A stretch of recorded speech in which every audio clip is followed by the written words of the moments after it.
Hello, everybody, and welcome to episode 3 of The Cure for Chronic Pain with Nicole Sachs, LCSW. That is me. I'm Nicole, and today we have such a special treat. I sat down and interviewed my client, Marian, who is on this journey along with all of us. We're all on this journey, and has gone from a person who was debilitated in fear and in chronic pain to someone living a life beyond her wildest dreams with everything that she could have wanted or wished for. And as is with all of us, it was not an easy path, and it was not without its peaks and valleys. But Marian has been generous enough to come on today and to speak with us about her chronic pain journey and everything that she went through to get her to where she is today. And I am so glad and thrilled to have her share her story with us today. So without further ado, I give you Marian.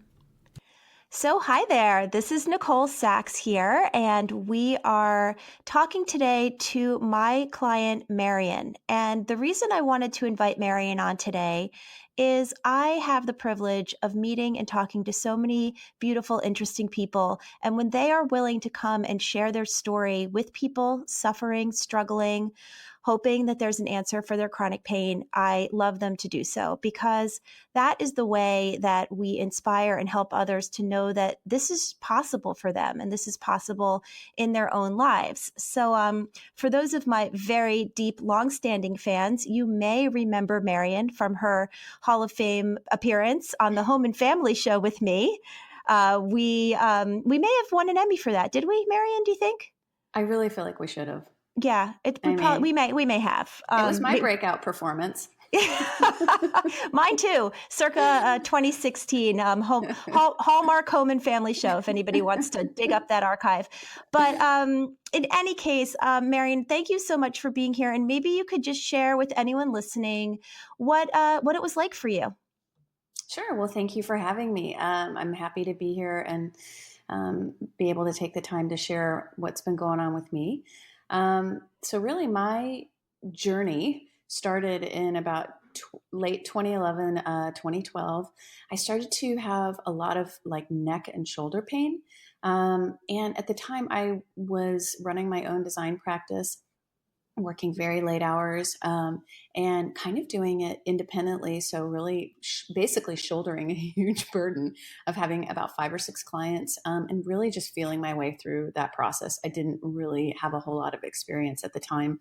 And so, it was causing me a lot of stress.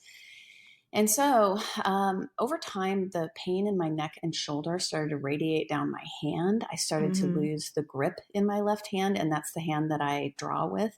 And I also use one of those like pen things with my computer. That's how I kind of design. And I started freaking out and thought to myself, oh my God, I'm not going to be able to do my job. And so I was doing things at the time like going to massage therapists, taking tons and tons of ibuprofen, and really trying to muscle it out on my own. And at some point I realized like, oh my gosh, like this is getting so bad. And of course I went running to a doctor. And at the time I immediately was told to go into physical therapy. So I started physical therapy and, had someone working on me 3 days a week, trying to like relieve tension around my neck. I had an MRI done. And at that time they told me that I had bulging discs, like basically at sort of the base of my neck. And that they thought that maybe it was something called thoracic outlet syndrome.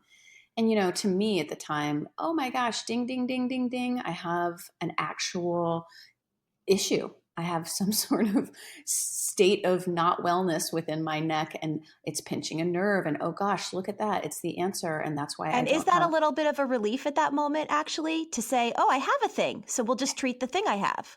Absolutely. Yeah. And we're always like, I'm always like, if I got a problem, I'll solve it. Like, let me figure out what it is, and I'm going to go attack that thing and make it go away. And the real bummer was that it didn't, and so I spent a fair amount of time in physical therapy and still just had the pain. And then it started to snowball, and I was doing things like, I'm going to buy a standing desk, and I'm going to start researching all these different theories online about like, oh gosh, it's my posture. This is a repetitive strain injury. This is because I work at my computer all day long. Oh gosh, now I'm going to buy an app that tells me to stand up and move around every 45 minutes. Then I'm going to get a standing desk. And then I'm going to start doing very certain exercises to help my like posture and my alignment. And all of this is going to make me better And along with the I want to say that just to interrupt you, of just course, to interrupt you, Marian. interrupt me all you want.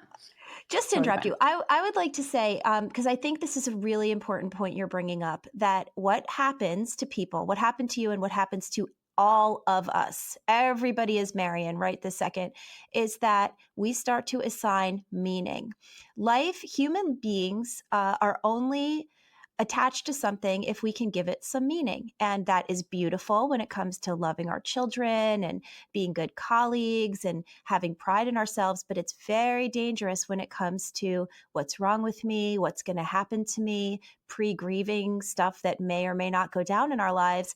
And so what I see you talking about is that you started to assign a tremendous amount of meaning to these words, which were your diagnoses, and to your perception of what your life might look like. Would you say that's true? Absolutely. And I went into total fixer mode. Must fix, must look at every aspect of what's going on with me and how I behave and how can I fix it. Mm-hmm. And I mean, obviously, hindsight is 2020. I think that's when it all started to fall apart because I kept feeling like I had to change myself to get better. So anyway, I had the standing desk. I was firmly in the camp of I have repetitive strain injuries. Mm-hmm. And, my hands too were so tight. My wrists were really tight. They felt hot and inflamed. I went to another doctor, more of an integrative doctor. And he was like, oh gosh, you're starting to show signs of carpal tunnel. And here's some things that you can do and some exercises, right? And then he said, hey, I want you to work with one of our massage therapists here in this practice. So I was getting massage therapy one place. I was getting it in another place. Then I started going to a trigger point therapist. And that's like a whole nother theory that I don't want to get into now. But so now I have multiple people working on me like at different points during each week. I'm spending an incredible amount of money out of Yeah. pocket for all Yeah. of this. And I don't actually get much better. What I do get is the loving kindness of people trying to help me. Mm-hmm. And I think that that's what helped me keep going. You know what I Yeah. mean? And so I'm telling you, this was going on 2012, 2013, into 2014. So I spent 3 years. And over the course of those 3 years, there was zinging pain in my shoulder blades. There was stiffness in my neck. There was like ringing, like tingling happening throughout both my wrists and arms, mostly on my left arm. I had weakness and couldn't really write. I couldn't really write very well because my hand was just so degraded, I guess, from whatever the like obstruction was on this nerve. I had Or pain your in perceived my perceived, yeah. obstruction. Yes. I had foot pain, such foot pain that I was wearing all these like orthotic inserts in my shoes. And when I was going to the trigger point therapist, she was saying, oh gosh, you have such a misalignment in your posture. And that's probably why you're feeling so much pain. And so she started giving me all these tools. I had something that was like the equivalent of a car buffer. I'm not even kidding.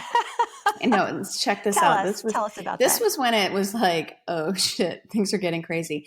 I was using something that it was truly like a buffing like tool. It was like a high speed rotating thing that had like a little bit of like a muff over it. And you Okay. basically took it and you just put it on the super sore spot on your body and it would just like ultra shake it to the point where it kind of like, was drawing blood towards that area. And it was like, I was Right. getting some relief from that. Right.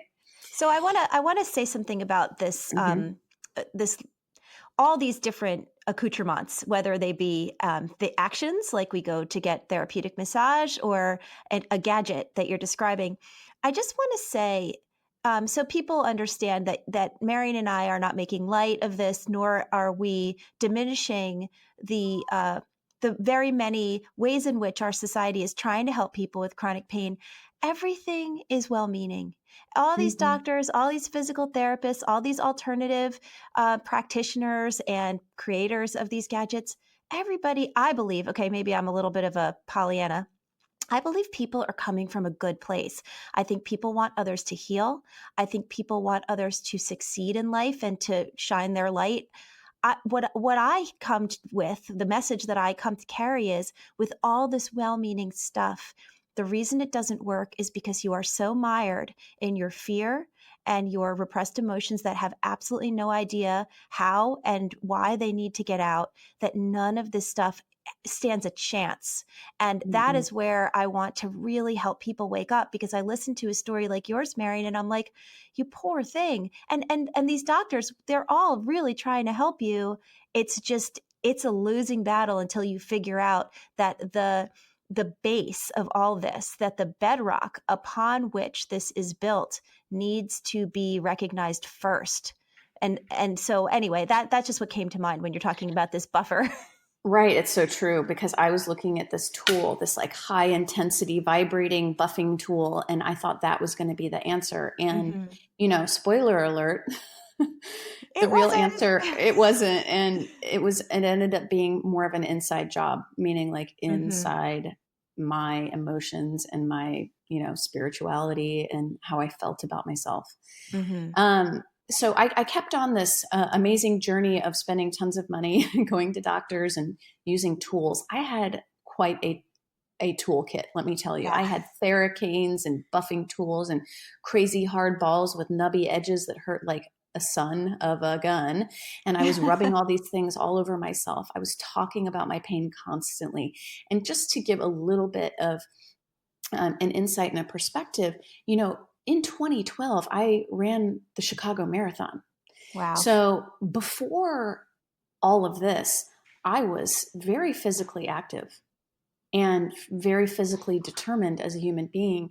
And I had like a stress fracture and multiple muscle tears happen because I kind of ramped up my training for the marathon in a sort of irresponsible way. I just like really jumped in and got going. And, sometimes those rookie moves will get you a Yeah. few injuries at the end of the day. And I do recall when I was having those injuries looked at, it was called to my attention that I had something called osteopenia, which is low bone density.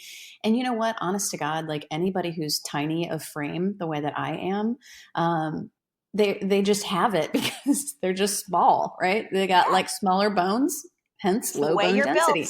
Yeah. Right. But at the time, that was being presented to me as this kind of like, it's kind of like cuspy. It could be like, you could get like, what is it? Osteoporosis. Osteoporosis. Yeah. Yeah, you could get osteoporosis later in life, and I just happen to be one of those people that you tell me something like that and I'm going to go home and cry and boohoo and start worrying. And I'm Yeah. not saying that that was the moment and time when all of this started to spiral out of control. I think it was like an amazing convergence of work stress, hearing things like that and feeling just a little bit like scared inside. So ultimately, in 2015, I went through a lot. I got married, which was amazing. My husband and I were building a house. He's an architect, and we had this wonderful opportunity for him to design and build our house. And all of that stuff comes with a lot of stress. So, hi, I'm Yeah. Marian. I There you run go. my own business. I'm having a house built by my husband, and I'm also getting married. And that's when really everything hit the fan, because I then developed a lot of anxiety. So I had Yes. all the physical pain and was dealing with that, bird by bird, day by day, just trying to like muddle through the day and still retain some level of activity, physical activity. And then the anxiety set in. And anyway, like what ended up happening was one morning, my husband, I think he just kind of had it, he's a really loving and kind and supportive guy and pretty easygoing. And I think he had just like reached his limit with, being with a woman who spent the beginning and the end of each day using all of these like physical therapy tools all over my body in this like effort to heal myself, right? Absolutely. And you know, another thing that I think is worth mentioning, similar to addiction, chronic pain is a family disease. You know, to be in this, and I understand any disease is a family disease. Like if you're suffering with cancer, your partner has to, you know, be with you and feel that pain of watching a loved one suffer. But chronic pain is so endless, and it has such a helpless quality to it because people don't really know what to do, that it really becomes a family disease and our loved ones suffer as well. So I just want to bring some empathy to that point. Absolutely. And so anyway, he kind of just he didn't freak out on me, but I think he lost it a little bit and was so overwhelmed by this stuff. And he said something to the effect of, "Do you think this could all be in your brain? Could you just be making all of this up?" And I felt like I had been slapped in the face. Of course. Yeah. Nobody And wants to hear that. And thank you for saying it so blatantly, because I actually think that is a really great thing for me to just point out, that the pain is not in your head. What Marian is discussing here certainly in no way, shape, or form was something that she was creating or making up. But what Sig, her husband, was saying in his moment of just losing his shit was, is something else possibly going on here? You know, for me, I see that as sort of like a divine moment where even though he didn't have the right words for it, because clearly it wasn't in your head or in your brain and you weren't creating it, there was something going on that he couldn't put his finger on that wasn't right. Something was going on that maybe needed to be investigated. So that's kind of how I see that kind of beautiful moment. Yep. At the time, it did not feel like a beautiful moment. It felt like For me, maybe you shouldn't be my fiance. Right. Maybe you should shut the F up. Maybe. Right. Get away from me. I hate you. Right. So we definitely, got in a fight. I iced him out. He iced me out. And there was kind of a couple day time period where I wasn't really liking him or wanting to speak to him. Anyway, I get on the almighty Google. Yes. And the I God type in, above, yes. I type in, could I be causing my own pain? ? Wow, that is a profound moment. Kind of gives me a little blinky teary eyes because, oh, it's such a moment of like sadness. I always say life is such an intricate pattern of beauty and sadness mixed together. And that's what that moment feels like for me. It was definitely beauty and sadness. And, just within those first few seconds, as I scan, the top 10 entries in Google, there's a book, Healing Back Pain by John Sarno, that shows up on Amazon. I pick up the book, or I don't pick it up. I go to the site. I read like the first 3 pages they give you, in the preview. The sample. And I'm like, get the sample. Yep. And I'm like, oh my God, I need this book. Yeah. So I get the book. I read the book cover to cover. It is me to a T. It's one of the first times I ever felt understood as a personality. Yes. As a person. Totally. And I immediately felt some relief from my pain. And I want to go back in time and just say that, in that 3-year-long journey where I was working with all these different types of, therapists, physical, trigger point, whatever, I also met with a man who was a rolfer. Yeah. This guy, Matthew, and we worked together for over a year. And he really, was inviting me at the time to start thinking about my spiritual life. And I think in his own soft sell kind of abstract way, he wanted to encourage me to think about exploring my inner life and seeing if that could have some sort of impact on this pain that I was feeling. Right. But he didn't really offer me a step-by-step program or anything, right? He just was like, be curious, Marian. Have you ever heard about Joseph Campbell? What about reading this book? Or here's a poem, right? And what was so interesting is anytime I brushed up against a little bit of like deeper feeling or deeper acknowledgement of self or of spirituality, I would cry or I would get really, really upset. And it was so interesting to me. Like now it's so interesting to me now, looking back, there was such a wellspring of emotion that wanted to pop up in me back then. It was screaming to pop And I up. It was didn't, begging. right? Yeah, Yeah. you And I didn't know didn't know how. how. You didn't know So how. I really love and appreciate this guy, Matthew, because he said, are you ready for change? Is what he said to me the first time I got on his Rolfing table. And I was like, I think I am. And it's interesting. I got kind of far with him. It never solved the pain part, but I learned a lot with him. Then I read the Sarno book and I was like, oh, wow, cool. I feel a little bit better. And I remember Matthew telling me, someday, Marian, you will feel no pain. Even if it's for like 5 minutes, you'll recognize 5 minutes of not pain, and that will remind you that you can live a life without pain. Wow. And I got to meet this guy. Yeah, it was really amazing. And so I felt a week of not pain after reading that book. And I was flipping out. It's kind of like, an alcoholic who first goes to AA for the first time and feels really understood, or like you read the Bible or something. I don't know. You have this like profound experience where you're like, oh my God, I get it. I was like running around telling everybody, I can be better. I read this book. I was evangelical. Exactly. That's it. I was evangelical. I understand. And so that was all cool. And then guess what? The pain started to come back a little bit. Okay. So let's talk about that for 1 second for those of you who are like, so if I always put myself in the position of what it must feel like to hear something for the first time.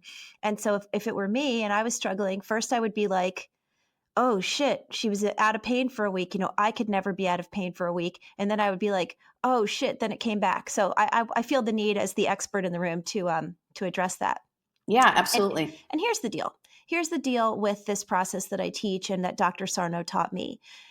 You have a lot of meaning that you've placed on this pain. So sometimes there is an instant relief. Not everyone, but sometimes there's an instant relief to understand that there's another layer to this, and it's possible for you to heal. It's almost euphoria, and it intercepts that fight or flight response that has been going on in your mind body system, and it makes you feel safe for a moment, and the pain signals stop firing. And that is absolutely possible. Happens often. Doesn't necessarily have to happen. It doesn't mean that you don't you're not going to heal just because it doesn't happen to you. And also, but what will ultimately happen, and this is something that I want people to hear even more, the reason that we have pain is because our mind-body system, our nervous system, and our brain perceives our repressed emotions as a greater predator than physical pain. That's it. It's as simple as that. Life is a choice between what hurts and what hurts worse. And for your brain and your nervous system, for whatever reason, repressed emotions send up a higher flare than physical pain, which keeps you slow and quiet and in the dark and laying in your bed and not putting yourself out there where the world is a dangerous place.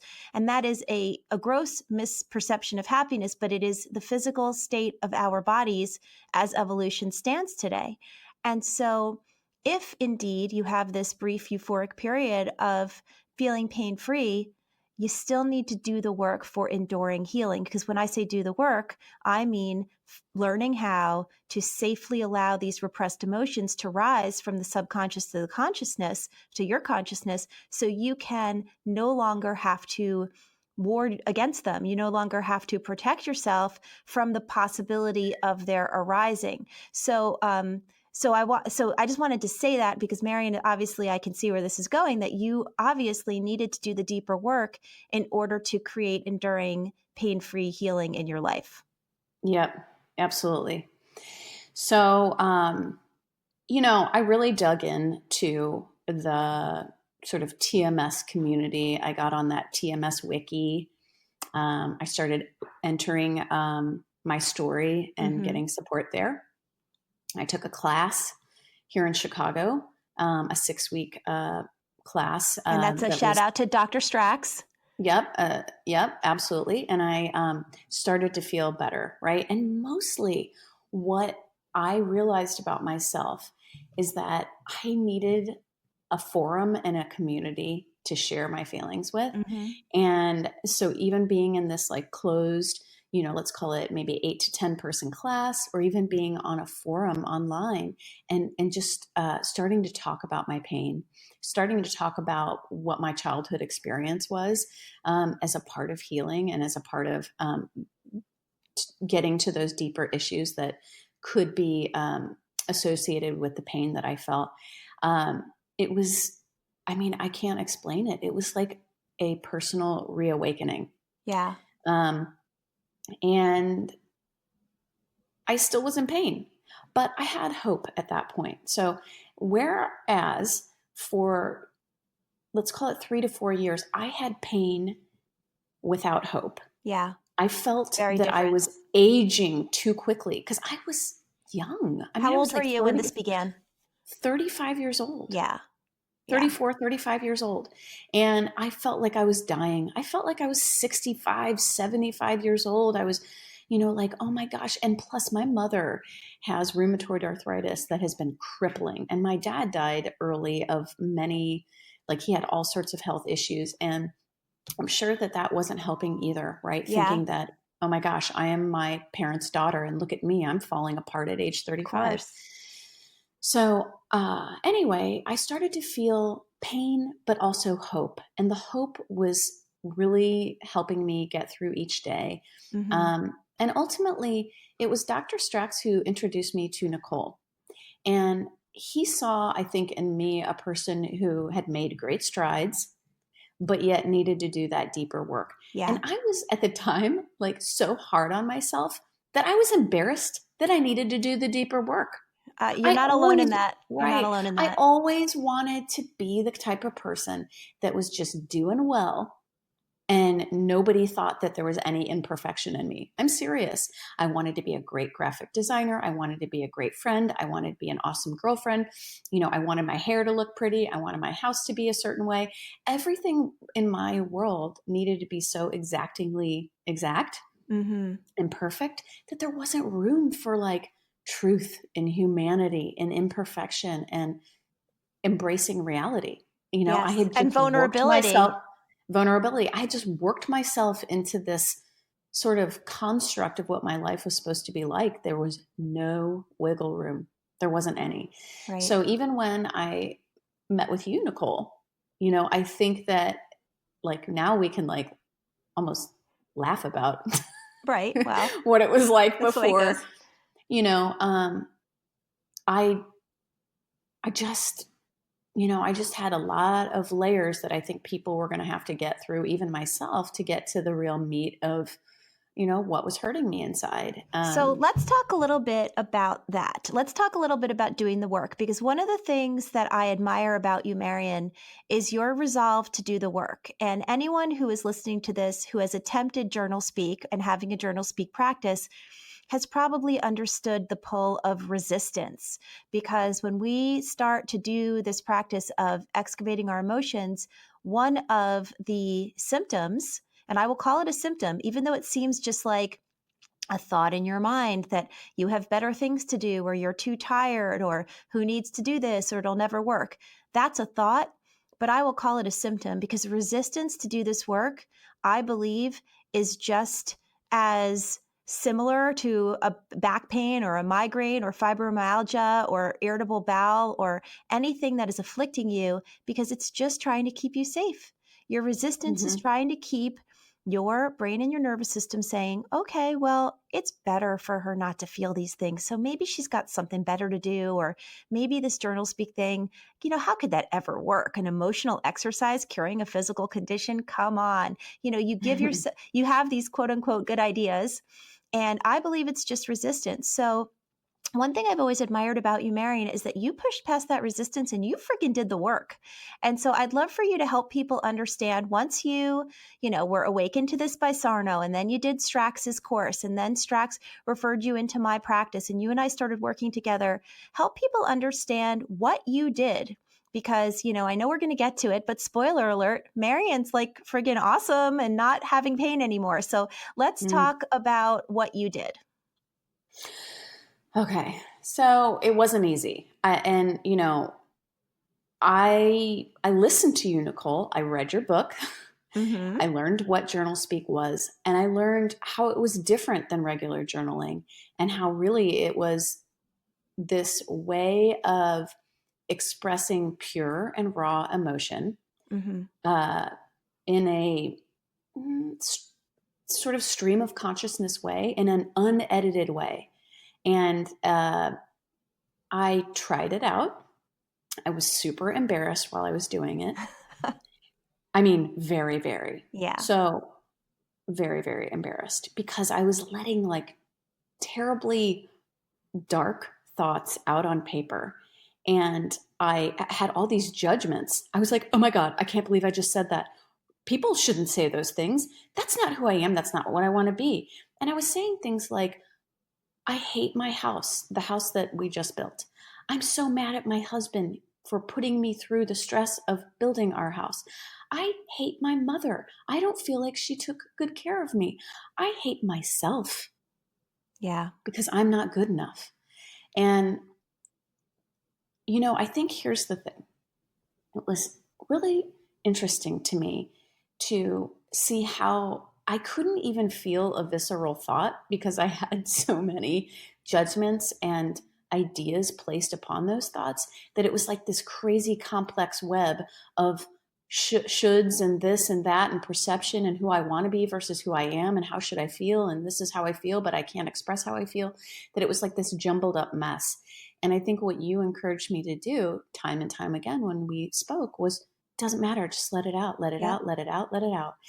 And it's okay, it's okay, it's okay, it's okay. And let the wellspring bubble up and know that you're not going to go crazy, that Mm-hmm. these are You're feelings safe. that are, you're safe. These are Mm-hmm. feelings. They are fleeting. Um, and I did it, man. I went to the mattresses. I did the journaling. I would wake up at 5:30 in the morning. I'd cry so hard because like all of these like limiting feelings that I have had bouncing around in the back of my head, like this little you can't do it little devil on my shoulder, limiting me, telling me I wasn't good enough. Yeah. Um, I actually gave a voice to that. I really put that on paper. You suck, Marian. You're not good at what you do. This person's better than you. Oh, you know, you're not this, you're not that. You can't do this, you can't do that. Or God, I just don't even want to live.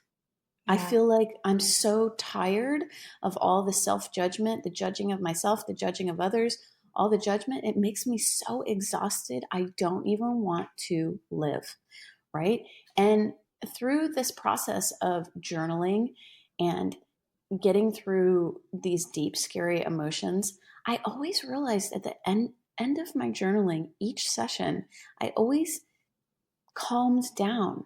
Yeah. I always went to, I'm so scared, I'm so scared, I'm so angry, whatever, to like, I'm so pissed, I'm so this, I'm so that. It would all get ratcheted up quite intensely. And then at the end, it would kind of be like, it's okay, it's okay, it's okay. I would be telling myself it's okay. I would be, you Yeah. know, talking myself down off the cliff.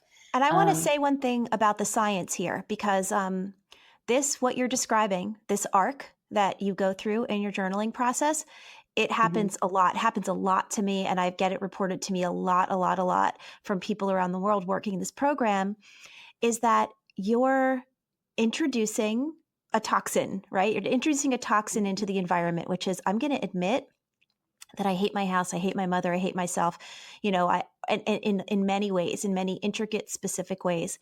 And your system is going to start to ratchet up. It's going to start to prepare for a battle. You know, are we going to have to go to war? And then once you continue in, and I recommend to a 20-minute journal speak practice.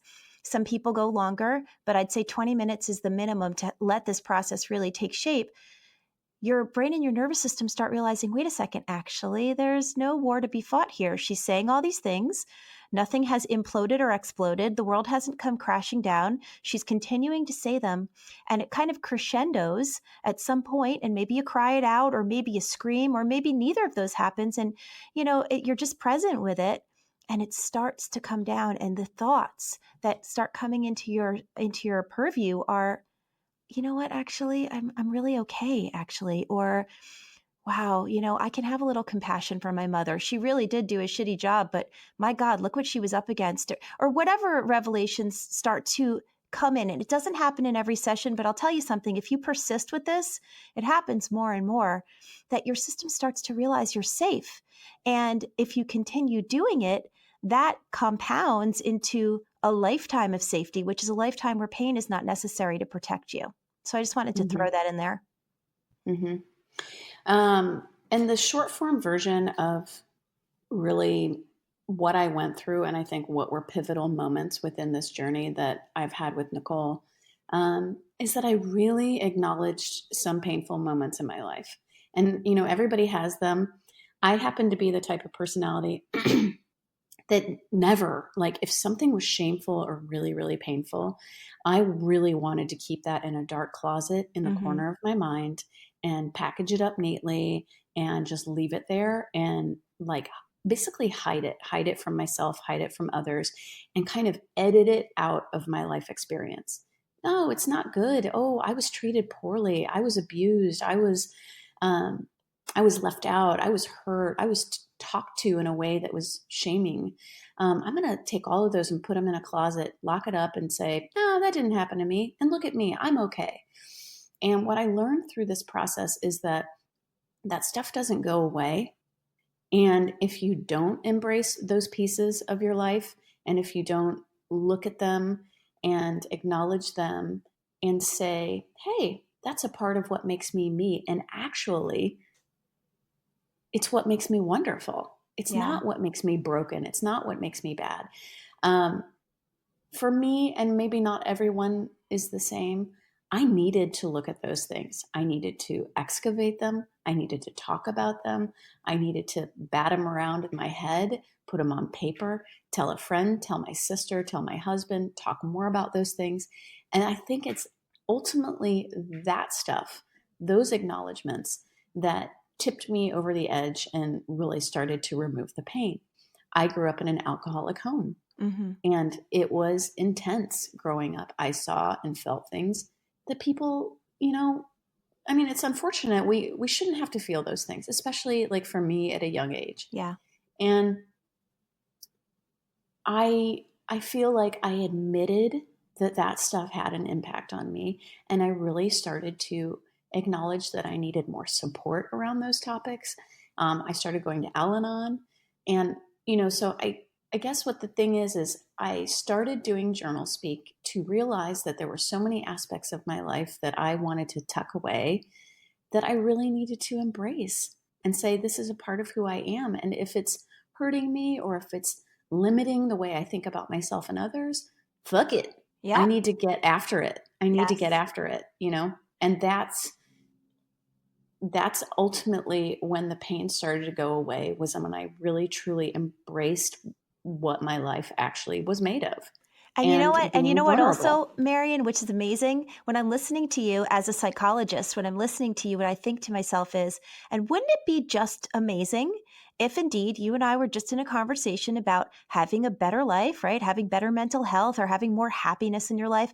And wouldn't it be amazing if people did this process and they had a new outlook on life, which of course you absolutely do. But what's really amazing, and what I am inviting every person listening to understand, is Marian's pain went away. Like, this is where we bridge the gap between what people used to understand and what people are starting to understand now.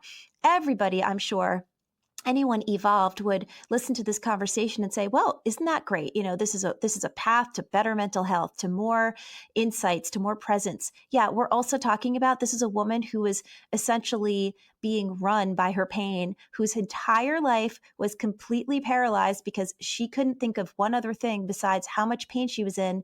This process made her pain go away. This is something that I want to shake everyone's shoulders and be like, you don't have to live in physical pain as a result of the way you think and the way you were raised and the way in your nature. This is very real. Yeah. I want to build on that too, because I think, I'm not telling the most concise linear story, but I think it's important to now go back and let you know that outside of that 4-year window of real physical pain that was limiting me, I can now look back at all sorts of stuff. Mm-hmm. Yeah. Irritable bowel syndrome, just like body pain, aches and pains that felt flu-like. My whole life I had been battling physical manifestations of my emotional Yes. We all do. stuff. Yes. And so now here I sit in 2018 and I'm like very aware when I'm having sort of an episode, Yeah. whether it's panic and anxiety, stomach problems, IBS, even like skin stuff, like Yes, eczema. absolutely. When it pops Totally. out on Yes. my hands, Uh-huh. I know, like I can sit and look at it and say, yeah, shit is really stressful right now at work, at home, having a new baby, this and that. I can look at that and say, this isn't a disease state that's going to take me down. This is my body telling me, hey, Marian, you got a lot going on.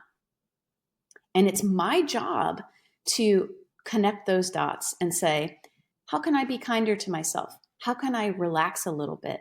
What are actions or steps I can take right now to lessen the load, whether it's journaling or doing something like really warm and fuzzy for myself, Self-care, like just laying in bed.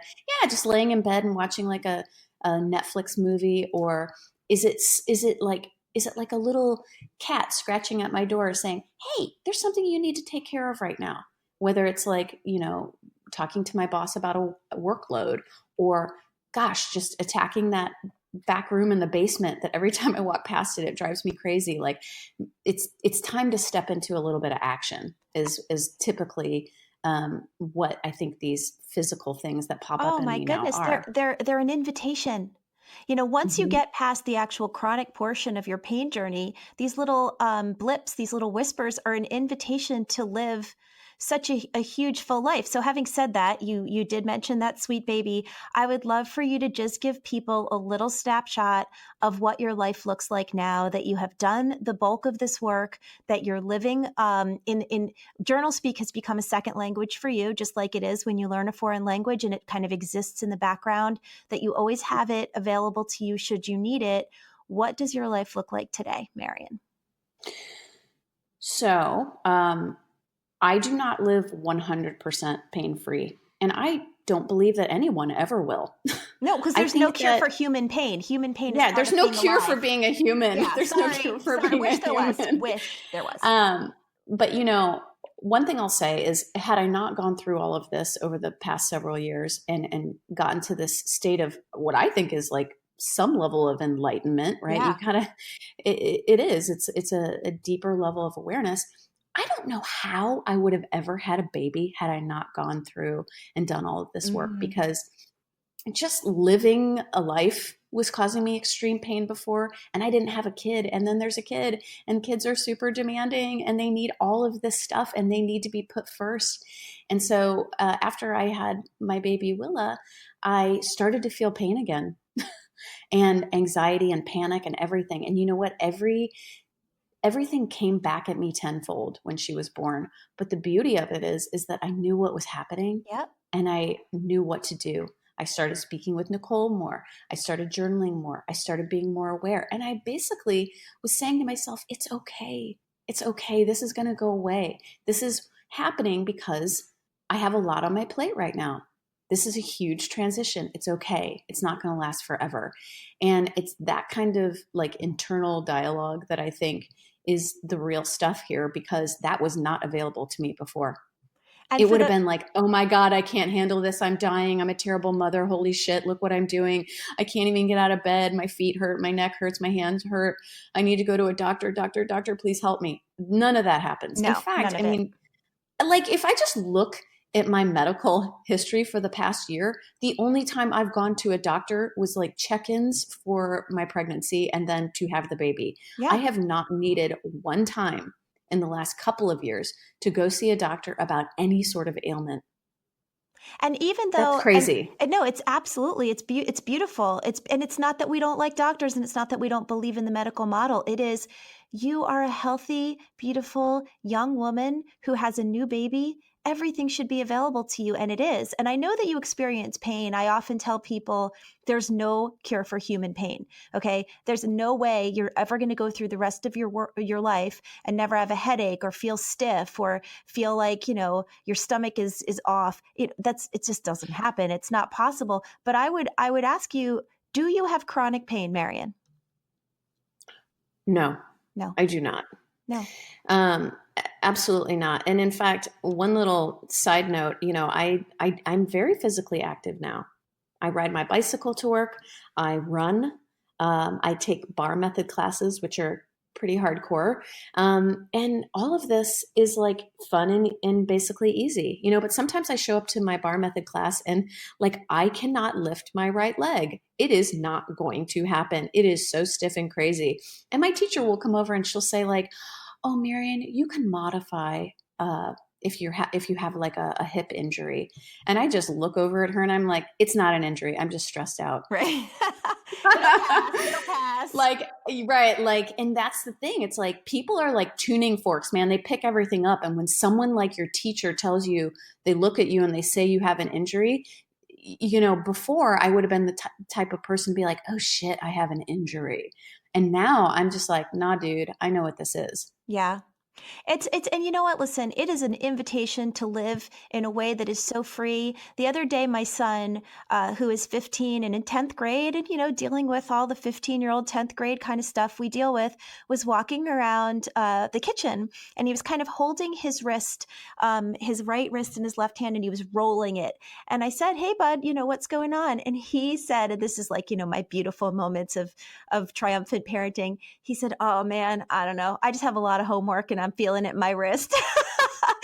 And I said, oh my God, I love you. Because I, at least in the small power that I have, am raising 5 human beings who acknowledge the importance of their emotional world, who know that my wrist didn't hurt yesterday and it won't necessarily hurt tomorrow. So I can acknowledge today that, dude, I'm feeling it a little bit. It's just one of the ways we feel. And, Yeah. if people could just, so we're sitting here in this one moment, right? You and me, and I'm going to invite, if whoever is listening, whether it's in your earbuds or I'm talking to you in your car or you're laying in bed with your phone next to your head or however you're hearing this today, to understand that we live in a mind-body system, and sometimes we feel things in our hearts and sometimes we feel things in our bodies, and they are legit interchangeable.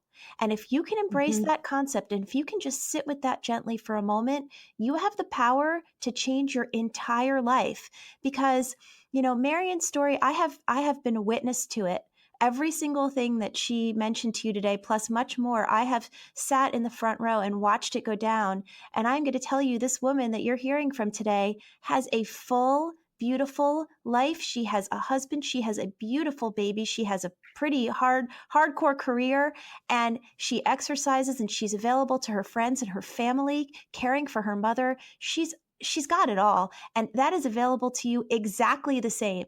Exactly. We are all exactly the same when we suffer, and all these tools are available to you, whomever you are. So, that's just my little plug for transform your life, because you can do it. Hear, hear. I just got on a soapbox there for a second. Sorry. No, but it's really true. And, there's a lot of, there's so much more to everybody's story, including my own, like all the tools and all the things that I did and all the tricks I played, and there's so much granular detail about how you get to better, to feeling better. But I think the number one thing is just willing to be vulnerable. Are you willing to be vulnerable? Is it like time to like put the sword down and stop, wanting to be perfect and allow yourself to be a beautifully imperfect human being? Yes. That was for me. It was like the universe was trying to tell me, Marian, it's time to take off your armor. Yeah. And just be a human. It's okay to cry. It's okay to just be yourself. And I really was resistant to that. And when I became open to it, my life has changed exponentially in so many beautiful ways. Well, that is just couldn't be a more perfect note to thank you, Marian, so much for being here today and for opening your heart and your world to everyone listening. And until next time, this has been The Cure for Chronic Pain. See you next time. Bye.